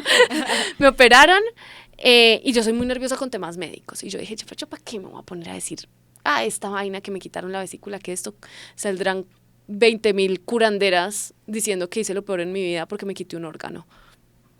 Con cosas tan básicas. ¿Qué hice? Lo comparto 3 semanas después. Oigan, imagínense que me quité la vesícula. Ya estoy andando, ya estoy caminando, ya no hay riesgo de absolutamente nada, Llega la gente a decirme, hiciste lo peor de tu vida porque te quitaste un órgano. Y yo digo, no, ya estoy caminando normal. Ya no. Entonces yo también digo es qué tanto uno está dispuesto a abrir y a cerrar. Y otra cosa muy importante que todos tenemos que hacer y que yo sí soy, mejor dicho, es no callar. Y yo soy de esas que si a mí me tiran un comentario malo, yo lo voy a poner, lo voy a repostear, te voy a poner a ti el nombre y voy a apagar eso. No tanto porque me haga daño a mí, sino porque yo simplemente pienso, este señor puede irle haciendo daño a personas que de verdad pueda llegar a herir, ¿sí sabes? Entonces mucha gente dice, ay, no lo compartas porque no le hagas peso ni ruido. Yo también pienso Y eso. yo digo, tenemos que compartir, tenemos que callar el bullying y el ciberacoso y somos nosotros como influenciadores y como creadores de contenido que más tenemos que hacer eso en la vida. Entonces yo sí soy de las que, mi amor, ¿me vas a tirar hate? Te voy a compartir. Pero bien, o sea... asúmelo públicamente. Asúmelo públicamente. Sí, nos ¿cierto? pasaba mucho a nosotros. Sí. Y nos lo hemos a veces compartido y mucha gente, ay, eso no lo comparta porque es darle un eco. No, hay que darle eco, ¿sabes? Nosotros intentamos como... Al pensamiento diferente está bien la discusión. Total. Parce, con total. respeto, vamos a hablar sobre esto no, y se pone sobre la mesa y vamos a completo. hablar. Pero yo, una momento que decía, es que ni lo intenten porque los va a eliminar, los va a bloquear. Si para ti es paz mental, yo también, yo bloqueo un montón de personas, depuro mi comunidad, Sí, eso la lo que vuelvo pasa es que linda. no quiero alguien que esté diciendo... Y es tu Arroz plataforma. con gurrupleta. Pues, Sí. Eso no. marica, pero ¿a quién se le ocurre No. hacer, pues Pero escribir? lo más Es que no quiero chistoso tener de ninguna esto conversación con usted. Es que no. pues a nosotros también nos sigue gente que no es colombiana. Y es que, perdón, ¿qué es gurrupleta? Y yo me coloca, ¿yo qué es en realidad? ¿Cómo explico gurrupleta? Sí, como no quiero tener ningún tipo de relación Bueno. con una persona que eso es lo que tiene que para esa sea opinar. la Exacto. conversación. Y es tu plataforma y tú la depuras y o sea, el punto es también no tenerle miedo a bloquear, a depurar, a alzar la voz en redes sociales si es que nosotros tenemos una voz. Sobre todo, es para que esa misma gente no le siga diciendo esta vaina a alguien más. Entonces yo sí soy muy de, si me dices algo que ofende o que siento que es peligroso para la humanidad, lo voy a salir a compartir y a decir. O sea, por ejemplo, hubo un comentario que yo hice bien fuerte, que no sé si lo voy a decir acá, pero de Maradona en mi canal de YouTube. Tengo una opinión de Maradona, menos mal este podcast los ven muchos argentinos, ¿no? Sí, Arde. Bueno, tengo una opinión de Maradona que me conflictúa, ¿cierto? Y esa opinión de Maradona que me conflictúa la dije en un video de YouTube y ha sido el único día en el que yo he perdido suscriptores en YouTube en 6 años, fue el día que yo subí ese video. Y el odio que yo recibí fue que yo no estaba preparada, ¿sí? Porque uno está preparado para un comentario, otro comentario. Pero no una avalancha. Pero fue una avalancha tan fuerte de gente diciéndome como cosas muy fuertes, o sea, fuertes, porque uno no entiende qué es Maradona para el argentino hasta que uno va allá, o sea, que yo no tenía conciencia, o sea, yo ahora no hablo de Maradona, ni digo la opinión que tengo, ni nada, porque... Y ahí decidí cerrar, yo no leí. O sea, llegó un punto como tercer día en el que yo le dije a Ricardo, yo no puedo leer. O sea, hay gente que me está deseando el mal de verdad. O sea, como que una cosa energética siento yo pesada, fuerte. Y ahí decidí no leer. Y creo que es algo también sano. Es como que voy a dejar todos los comentarios ahí y no me meto a leer.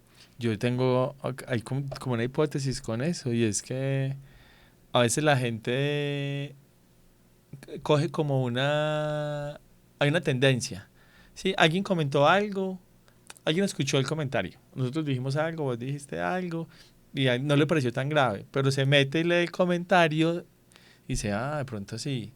Y como que hay otros 3 comentarios, 4 comentarios, 5 comentarios, Total. y como que esa tendencia va cogiendo fuerza, porque yo a veces como que hemos dicho cosas mucho más que podrían generar más ruido y no pasó nada. Y esto que parecía insignificante, Claro, yo no vi venir, o sea, generó imagínate, un ruidajo. el comentario fue como, prefiero a Mafalda que a Maradona, así fue eso. Argentino, si me estás leyendo, si me estás oyendo, no, ya no. Pero cuando lo dije en el momento fue como, prefiero a Mafalda que a Maradona. O sea, para un colombiano, o sea, como que cualquier cosa. Era como que voy a llevar un imán en vez de Maradona, de Mafalda, pues como que una bobada, de verdad. Uno no logra entender lo que es verdad El Maradona. apasionamiento argentino con Maradona. Claro, la pasión con todo, pero con todo. A mí me tocó la muerte de Maradona estando en Argentina. Hubo luto nacional durante 3 días. O sea, cuando a mí me tocó eso y cuando yo veía a la gente llorando en la calle, yo decía, ok, ya entiendo que mi comentario fue heavy. Como que me salí de contexto tal vez un poco, porque para esta gente es como que algo muy, muy fuerte. Pero bueno, lo que también tiene que entender la gente que tal vez no lo entiende tanto es que detrás de las pantallas hay humanos y detrás de una pantalla hay gente que se equivoca y hay gente que la embarra y que habla miércoles y que sí, o sea, que la embarra. Isa, tú que eres viajera, que llevas tanto tiempo viajando y que te has seguramente topado con tanto turismo, hoy que Colombia es un receptor de turistas tan tremendo y creciendo, porque creo que esto está empezando hasta ahora, porque hasta ahora se está armando una infraestructura para recibir turistas de esta manera. Como, ¿cuál es tu posición frente a eso? Sabemos que a la economía le sirve mucho el turismo, que también es una forma de contar el país y también quitar ese estigma tan fuerte que hemos tenido. Pero hay otra parte del turismo, no solo el turismo obviamente sexual, que es una cosa asquerosa, que creo que todos estamos de acuerdo con eso, sino el turismo per se, como que trae también unas dinámicas con la cultura local, el turismo masivo, como que termina también moviendo las dinámicas sociales de las ciudades. ¿Cómo lo ves? Es complejo, la verdad. Mira, siento que tristemente hay lugares que no deberían. Te voy a poner un ejemplo, San Andrés, que siempre que me lo preguntan, San Andrés. San Andrés no debería estar listo ni preparado para el turismo masivo. Galápagos. En Galápagos es supremamente costoso ir, supremamente costoso, y no puede ir todo el mundo, y está bien, marica, Y está bien que no tenga que ir todo el mundo a Galápagos, Sí, no porque es todos un los- sitio de conservación. O sea, no todos los sitios deberían ser de turismo masivo. De turismo masivo. Y eso es lo que tenemos que también entender. San Andrés no está listo para un turismo masivo. Qué lindo sería que San Andrés le copiara el parche a Galápagos. Galápagos es una isla ecuatoriana a más de 1.000 kilómetros de distancia, que todo está... En Galápagos no te venden trago. O sea, una cerveza o 2 cervezas es lo máximo que te venden. ¿Por qué? Porque tú fuiste allá a bucear. Tú fuiste allá a conservar. Tú compras un helado en la tienda de la esquina en Galápagos y tiras tu palito en la cartón. ¿Por qué? Porque el de la tienda te dice que lo tienes que tirar en cartón. Te desinfectan a ti, te desinfectan los zapatos al llegar, desinfectan el avión completo para que no lleves plagas.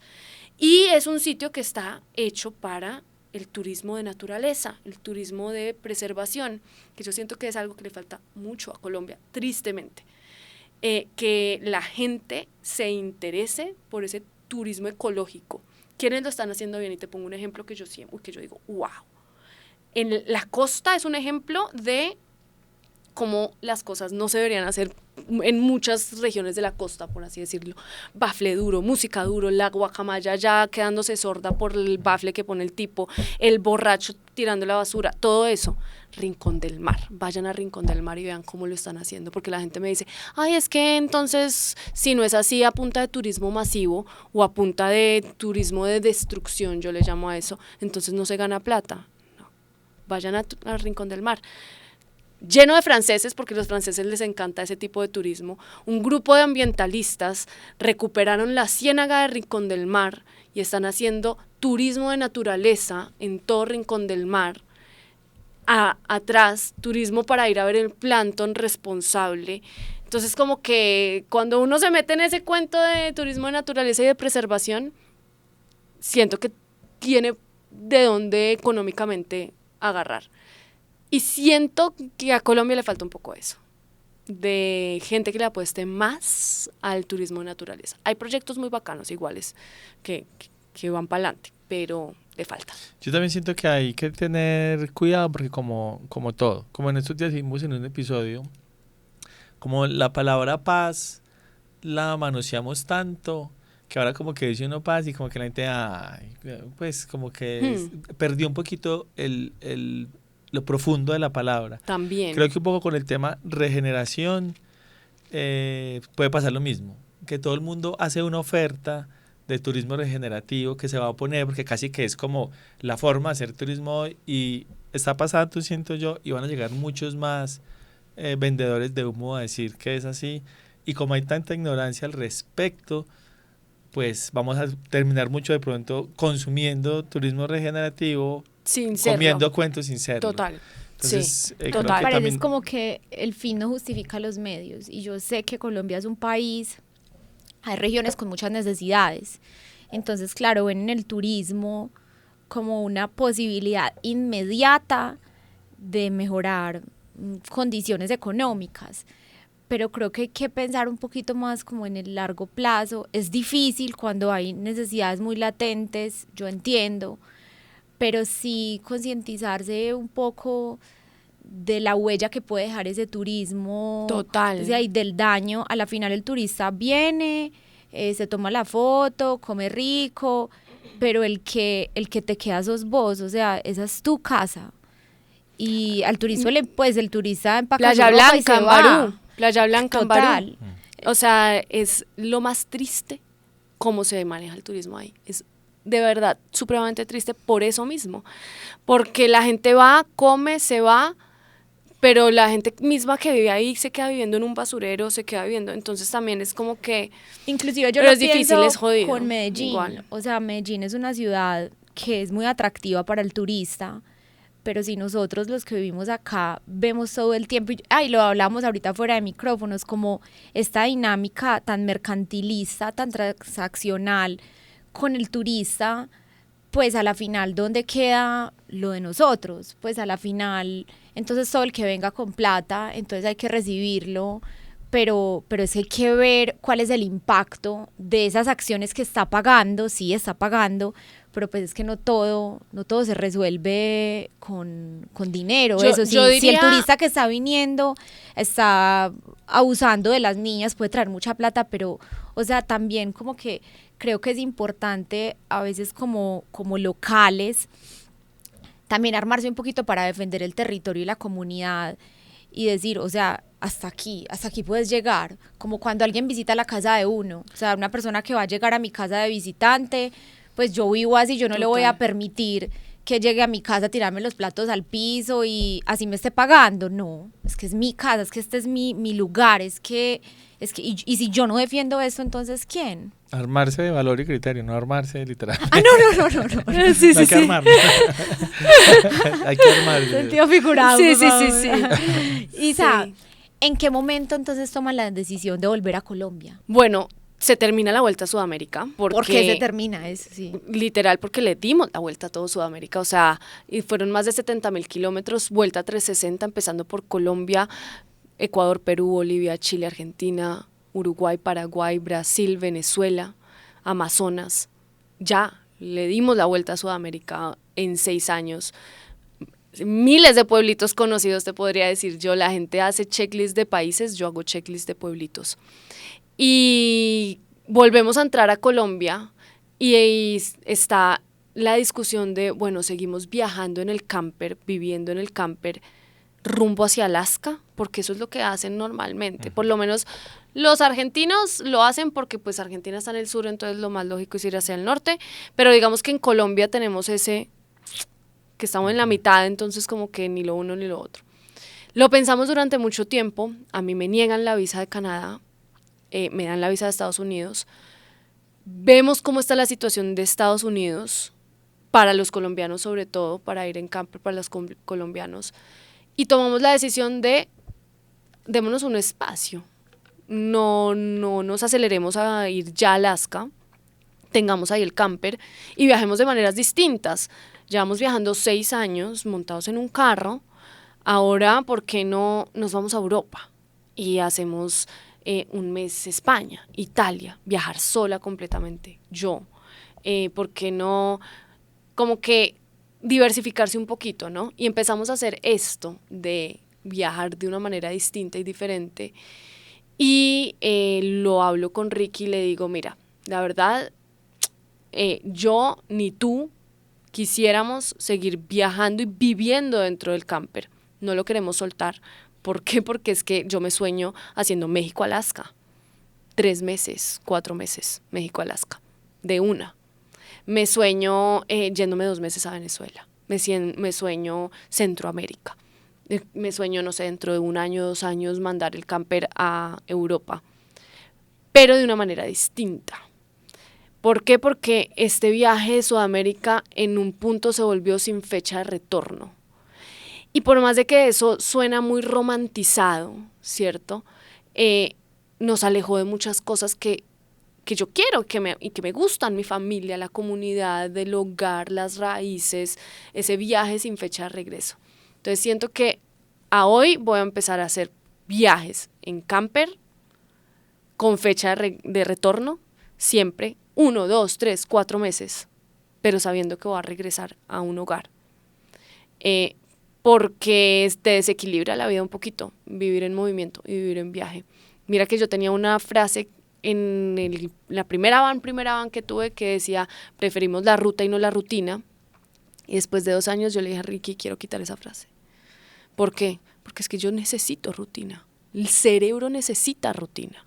La cabeza necesita rutina. Que muchas veces vemos romantizado de la vida monótona. Es que la vida monótona es una vida tan feliz porque tienes tiempo para pensar en otras cosas, más allá de dónde duermo, dónde como, dónde viajo, o sea, todo el tiempo la cabeza estaba centrada en otras vainas y no era capaz de cumplir proyectos que yo quería. Quiero poder viajar a la India cuando quiera, quiero poder viajar a China, quiero poder viajar que el próximo mes quiero ir a República Dominicana, entonces la viajadera no para, pero ahora siento que al dejar de vivir 100% en el camper, soy un poquito más libre. Me pasa lo que le pasa a los moteros, la moto es mucho más fácil de dejar en cualquier parte. Un motero puede dejar la moto en Trarará y agarrarse un avión y irse a la casa y después que voy a llevar la moto en el avión y me voy a ir a África y me voy a ir a esto. Bueno, yo no en moto, pero tal vez en mochila lo haré. Y en camper y seguir viajando, pero como de una manera distinta.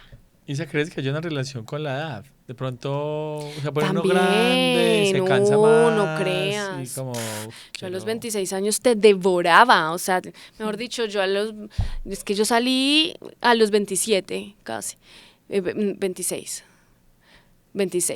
Y a los 26 era como, ¿Qué va a hacer? ¿qué va va a a hacer? dañar? ¿Dónde? ¿Cómo? ¿Cuándo? Te subo esta Sí. montaña, te subo esta otra, te hago esto, te hago lo otro, pero ya el cuerpo empieza va a pasar factura y tú dices, me volví más selectiva en los viajes. Ya no quiero devorarme un país, quiero ir cumpliendo metas y sueños. Ejemplo, este año tengo 5 viajes programados en lo que resta del año y esos son los 5 que quiero hacer. No quiero vivir viajando en un camper y pasando por cada pueblito, conociendo cada pueblito porque siento que me voy a perder de algo. No, ya dije, Caño Cristales voy ahorita, Necoclí voy ahorita, República Dominicana. Como que quiero empezar a hacer el checklist de lo que Isabel quiere en su vida. El próximo año va a ser Marruecos, Egipto, Sudáfrica. Como que ya va a ser distinto. Y teniendo un lugar donde volver. Isa, ¿crees que es fácil vivir de los viajes? O sea, yo creo que es como un sueño de muchas personas, pero pues creo que la gente también lo ve un poco lejano, como que es difícil llegar a ese punto donde tú puedas vivir de viajar. Siento que está muy romantizado. Yo, junto con todos los colegas que yo conozco, trabajan de lunes a domingo y no tienen descansos. No hay un solo colega que yo te diga, colega exitoso, o sea, que haya logrado salir adelante. No hay un solo colega que yo te diga, este man está descansado. Como tampoco hay un solo colega que yo le haya oído quejarse también de su trabajo, porque es un trabajo muy, sí, o sea, soy afortunada, mejor dicho. Yo tengo el mejor trabajo del mundo para mí, o sea, lo amo todo. Pero no es fácil. Se requiere una constancia muy brutal, muy tremenda. Cuando tú vuelves tu pasión, tu trabajo, ya empieza a ser más complejo. Yo amo viajar y sigo amando viajar, pero a mí se me pierde el factor sorpresa y es muy triste cuando eso pasa. Cuando yo llego a lugares como que digo, necesito parar un rato, necesito irme a mi casa, por eso también tuve un hogar, necesito parar un rato, necesito irme a mi casa, necesito ver televisión, mirar para el techo y volver a salir, porque se me está perdiendo ese factor sorpresa, que era algo que me estaba pasando, por ejemplo, en mi viaje a Sudamérica. Una cascada más, una vaina más. Tengo contados los lugares en los cuales me volví a reactivar ese factor sorpresa. Y esos lugares empezaron a ser lugares en los cuales no podía llegar en el camper. Bosques de Pandora, Cerros de Mavecure, o sea, lugares como que yo decía, si yo estuviera viajando de tiempo completo en un camper, no estaría aquí hoy en día. Sí, también porque en el camper hay que gestionar la vida también. Sí. Y la gestionada de la vida pues se quita tiempo de lo otro. No, es difícil, mira, yo no te voy a decir es difícil. Yo hoy en día soy la que edito, la que grabo, la que planeo, la que reservo el hotel, la que todo. Ricky es, mejor dicho, mi mano derecha en cuanto a grabaciones se trata, y graba y es la cámara de apoyo. Cuando me lo puedo llevar me lo llevo porque amo, pero muchas veces también viajo sola. Y yo sé que en un futuro yo voy a tener equipo, porque hay dos tipos de creadores, los que deciden tener equipo desde el principio y gente como yo que es muy controladora y que le cuesta soltar, porque yo ya es hora que tuviera un buen equipo, pero bueno, me cuesta mucho soltar. Pero igual no es fácil, o sea, todo el que quiera meterse en este trabajo de vivir de los viajes, que sepa que es una vaina de mucho trabajo y de mucha constancia, y que es muy distinto vivir de los viajes a irte de vacaciones. Isa, como que todas las decisiones que uno toma, sea vivir en la vida tradicional corporativa, pues tiene unas implicaciones, pero también decidir, voy a viajar, tiene otras implicaciones. La rutina, yo coincido en que tiene unas cosas muy interesantes, pero también tiene, o sea, como que todo en la vida tiene un lado A y un lado B. O sea, Total. absolutamente todo. Todo. Y uno a veces es un poco ingenuo en creer que solamente le va a tocar el lado A, ¿cierto? Como que no incluye el lado B, y luego pues va uno y se estrella un poquito. ¿Qué te ha dado duro de volver a la rutina? O sea, también como de retomar un poco como este intermedio entre pues que no tienes una vida como la que tenías antes, pero bueno, voy a volver a una casa, voy a tener una vida más pausada. ¿Qué te ha costado como de retomar esto? Nada, no, Perdón, ¿hace cuánto pasó? de hace un mes. Ah, no. Sí, pues ¿sabes? claro, Hace está en la un mi- mes. Con la ropa en el Está mismo en sitio. la luna de miel. Estoy en luna de miel, estoy gozándome esta etapa de tener una casa fija. Bueno, para los que no me siguen en Instagram, antes no tenía casa fija, solamente una casa sobre ruedas. Y hace un mes decidí que Medellín iba a ser mi base y decidí que acá íbamos a tener una casita a la cual volver. Pero ¿qué pasa conmigo y ese tema de la rutina? Que yo tengo afortunadamente libertad de tiempo y libertad financiera para cambiar lo que yo quiera en mi vida. Entonces, si yo estoy sintiendo mucha rutina, ya después de un mes empiezo a sentir como que, bueno, listo, esta vaina le falta acción. Entonces le meto caño cristales. Tengo un trabajo de viajes que igual no me deja caer en la rutina, ¿sí sabes? Pues como en una rutina muy estricta y estructurada. Y aún así, estando de viaje, yo tenía mi rutina. O sea, yo entendí después de a la fuerza que a mí me gustaba, fuera donde fuera, a yo amanecer en el camper, al frente de un volcán o en un pueblo, me levanto, me hago el café, me tomo mi café con leche y hago 1 hora de ejercicio. Entonces, a la loca haciendo jumping jacks en una estación de servicio, esa era yo, porque entendí la importancia de mi rutina. Y es lo mismo que hago yo en mi casa. Entonces, y es lo mismo que yo hago en Italia, y es lo mismo que yo hago en Caño Cristales, si me levanto. Y eso me daba paz mental, hacer esa misma cosa por las mañanas. Y es lo mismo que estoy haciendo en mi casa ahorita. Entonces, como que, sí, no sé, no me afecta tanto.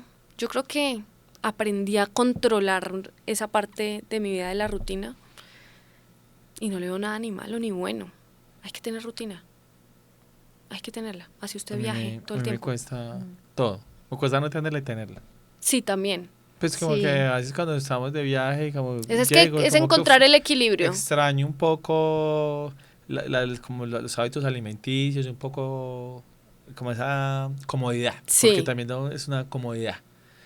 A veces como que estar viajando es un extra esfuerzo para todos. Sí, sí, total. Sobre todo como viajamos nosotros, que es con mochilas. Con Sí, cámara, claro. Y con, equipos con al todo hombro. eso Claro. en un morral. Claro.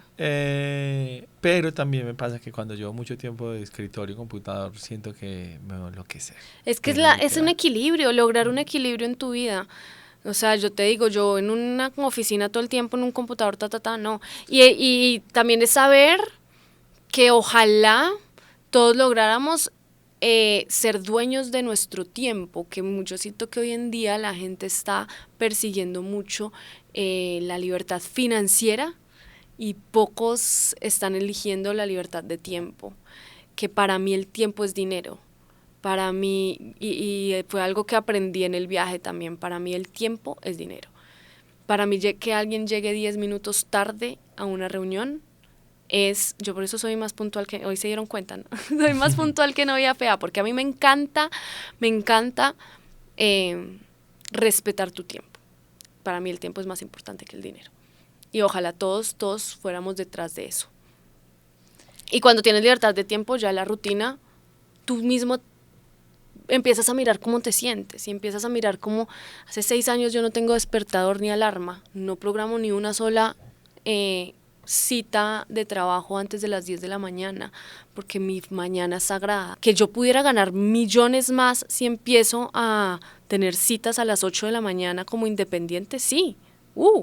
Se me podrían entrar milloncitos más. Podría ir a grabar otro video para YouTube, podría, sí, total.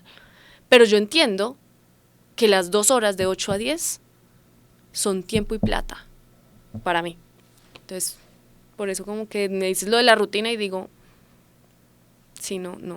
Y te ha dado como, de pronto en el viaje, como ahí también empieza uno en medio del vacío, porque claro, pasaste de una vida súper ocupada y súper corporativa, de pronto decir, pues la ocupación que tengo ahorita es resolver qué voy a comer. Total. Pero a veces también estamos tan desacostumbrados a ese vacío que eso también puede generar como una crisis existencial. Bueno, ¿y mi vida qué? ¿Esto?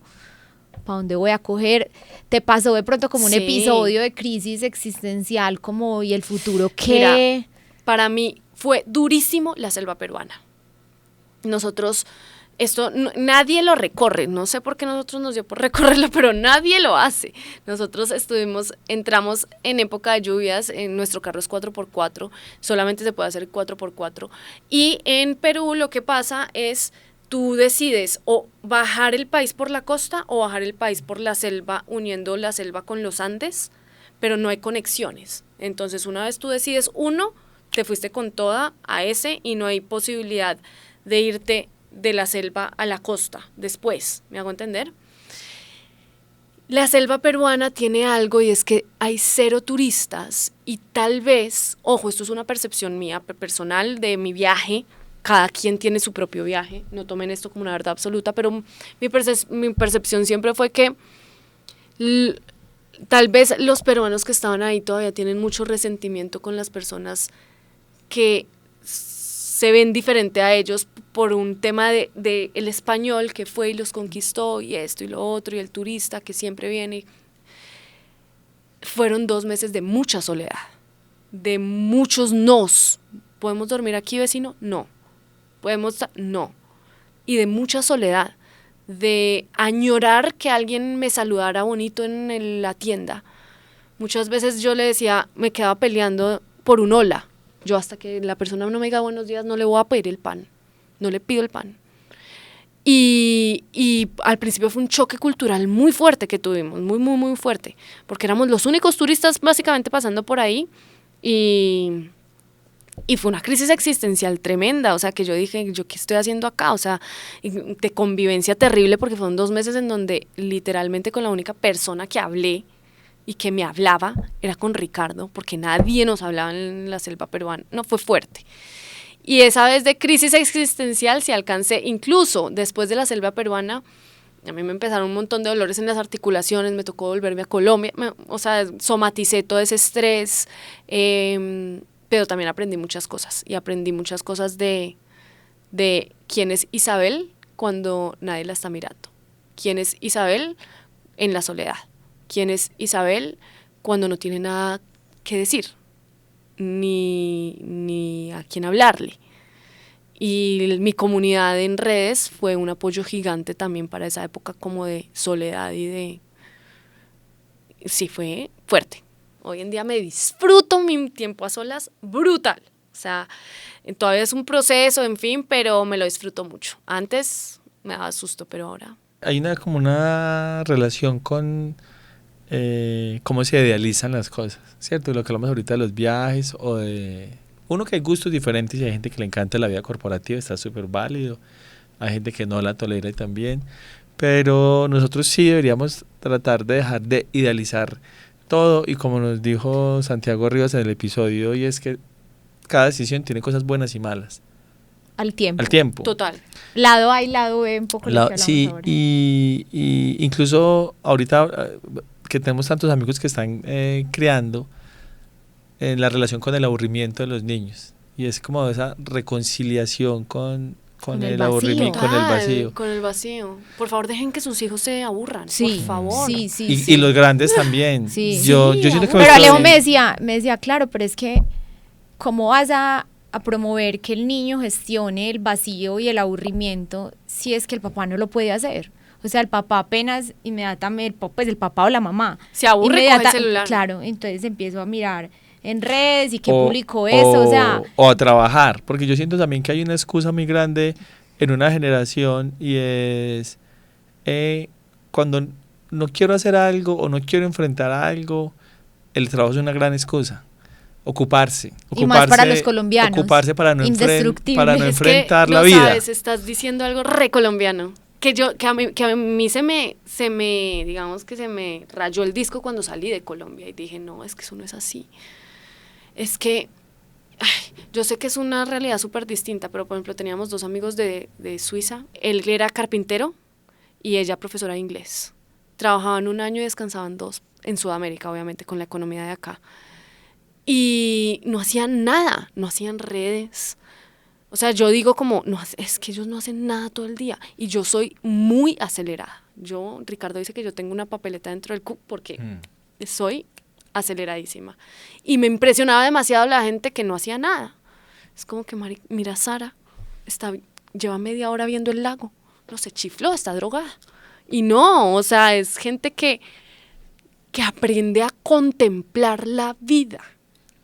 Y a aburrirse, y a disfrutar el momento, yo te lo digo que a mí me cuesta. En estos días leí que la contemplación es la capacidad que tenemos de observar la realidad sin participar en ella, y me pareció una súper buena descripción. Y eso no lo hace cualquiera. Y hay una relación con la culpa muy grande, y es, si yo no estoy haciendo nada, no solo tú puedes de pronto gestionar el no hacer nada, pues no agobiarte por eso, pero la culpa por el no estar haciendo algo es otra cosa que sale.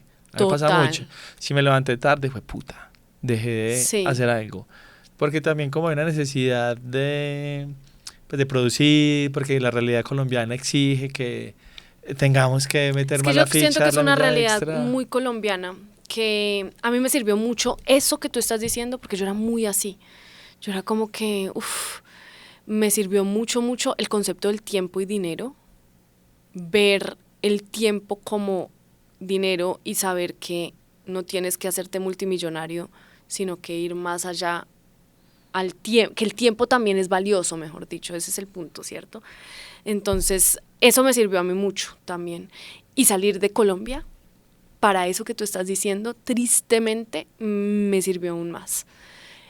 Entender cómo funcionan las diferentes realidades en el mundo y que esto es esto es algo que llevo impregnado en mí porque soy colombiana y porque tengo la cultura colombiana en mí y porque tengo una realidad distinta a los demás, sí, pero no es la verdad absoluta de cómo funciona el mundo, ¿sí me entiendes?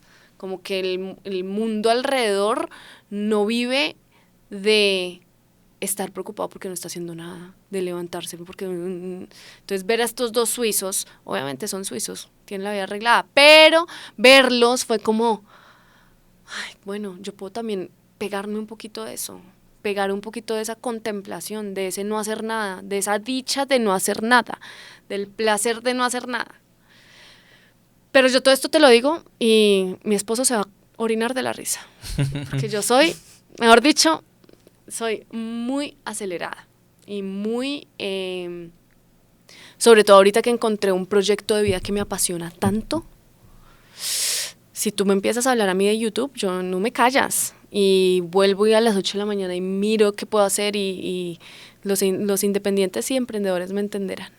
Sí, te entendemos. Claro, sí, no parar. No parar. Pero sí, yo siento que hay que hacer el ejercicio. Hay que hacer el ejercicio. No, sobre todo con tratar de racionalizar es a veces a qué estoy evitando, porque a veces nos ocupamos innecesariamente, a veces nos ocupamos para evitar algo. A mí me pasa mucho, estoy intentando darme cuenta que evito. ¿Qué evito? Pero seguramente, cuando sepa te cuento. Seguramente hay muchas cosas, pero sí, no, total. Creo que a veces me ocupo sin necesidad. Sí, total.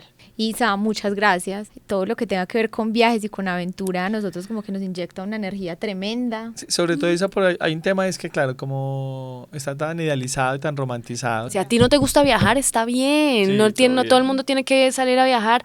No nos idealizamos, no todo el mundo tiene que salir de Colombia, no todo el mundo, no. O sea, no todo el mundo tiene que vivir viajando, no. Y está bien tener una casa y está bien querer raíces y está bien, entonces siento que soy muy de esas. Sí, eso, muy chévere porque como vas a contar de dónde nace como todo el proyecto de Isa por ahí, pero también como la parte que de pronto dura. Tan chévere, sí, total. Entonces, muchísimas gracias, a Isa. Ustedes, qué proyecto tan hermoso el que tienen, gracias. Ay, Isa, gracias por aceptar la invitación, gracias por compartirnos tu historia, como todo lo que ha sido este recorrido, sobre todo que hay veces las redes como que dejan ver solo una puntica, ¿cierto? Sí. Lo que pasa, compraste una banana, pero pues resulta que todo eso está acompañado de un proceso muy profundo. Y si algo valoramos nosotros de este espacio es que nos permite tener conversaciones largas y profundas, pues como de verdad poder llegar a esas motivaciones, a eso que pasó, por ejemplo, lo de tu papá, o sea, todas las cosas que le pasan a una en la vida y que finalmente pues desencadenan en algo que es lo que la gente ve, pero son Total. años y años, a veces de confusiones, de conflicto, de aventuras, de intentar. Nosotros también decimos mucho acá que a veces las respuestas nos llegan cuando uno quisiera. A veces uno dice, esto me está incomodando y se para y dice, pero bueno, ¿para dónde cojo? Y la vida es indescifrable también, uno no, y pues, ¿y qué tal que no lo fuera? Porque si supiéramos pues que todo va a pasar Aburrido. así, pues no tendría como tampoco esta magia y este sentido. Sí, el fluir. Entonces, como a todos nos llegan los tiempos en momentos distintos, lo que sí, y promovemos mucho acá también, es que si de pronto uno siente que por ahí no es, pues no hay que dejar de intentar Sí. cosas nuevas, Total. que puede ser viajando, o puede ser en otro trabajo, o puede ser en otro país. Yo lo que hago en mis redes es, si usted tiene un sueño, incentivarlo a por lo menos intentar ese sueño. Bien sea que ese sueño sea ser panadero, ser costurero, vivir viajando. Vivir viajando es uno de los tantos sueños que la gente tiene. Pero cúmplalo. O Se por lo menos puede. inténtelo. Intentarlo. A ustedes muchas gracias por estar acá conectados con nosotros cada 8 días, escuchar nuestras historias, disfrutarse estas conversaciones. Ya saben que si quieren saber un poquito más, ahí en Instagram nos encuentran como @nohaybanderas en Marte. Chao, gracias.